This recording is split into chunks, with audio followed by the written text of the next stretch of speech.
Sir আপনি এর আগে জানিয়েছিলেন যে পুলিশের হাতে মারণাস্ত্র থাকবে না, থাকবে এপিভেনের কাছে। স্যার এই বিষয়টা স্যার একটু যদি গুছিয়ে মারণাস্ত্র থাকতে না, মানে আজকাল তো একটা পেন্সিলও কিন্তু মারণাস্ত্র হয়ে যায়, বুঝতে পারছেন?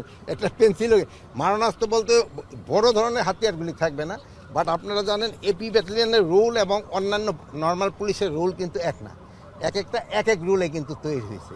এখন এদের রুল হচ্ছে ডিউরিং ইভেন যদি আমাদের কোনো সময় যুদ্ধ করতে হয়, এরা কিন্তু সেনাবাহিনীর সাথে যুদ্ধ করবে, এরা কিন্তু সেনাবাহিনীর সাথে সবাই যুদ্ধ করবে, বাট এরা কিন্তু একবার ফ্রন্টে যুদ্ধ করতে হবে। এই জন্য তাদের অর্গানাইজেশন এবং তাদের হাতিয়ার ঠাতিয়ার অন্যান্য বাহিনীর থেকে একটু ডিফারেন্ট।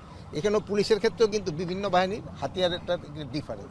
যেমন এখন ধরেন যে নৌ পুলিশ, তার হলো জলযান হলো বেশি দরকার, আবার ইন্ডাস্ট্রিয়াল পুলিশের হলো অন্য ধরনের, একটা পুলিশের রিকোয়ারমেন্ট এক এক রকম, বাট এদের ক্ষেত্রে হলো রিকোয়ারমেন্ট অন্যরকম। স্যার সেক্ষেত্রে পুলিশের কাছে যদি মারণাস্ত্র না থাকে তারা কি? মারণাস্ত্র তো সবার কাছে, মারণাস্ত্র বলতে হলে ওটা বুঝাইছি বড় ধরনের অস্ত্র থাকবে না, তার কাছে তো রাইফেল থাকবেই। এখন তো মরণাস্ত্র বলতে দিয়ে আপনি তো ওই কি বলে একটা চাকুও তো মরণাস্ত্র, ওইটা দিয়ে তো মানুষ মেরে ফেলানো যায়।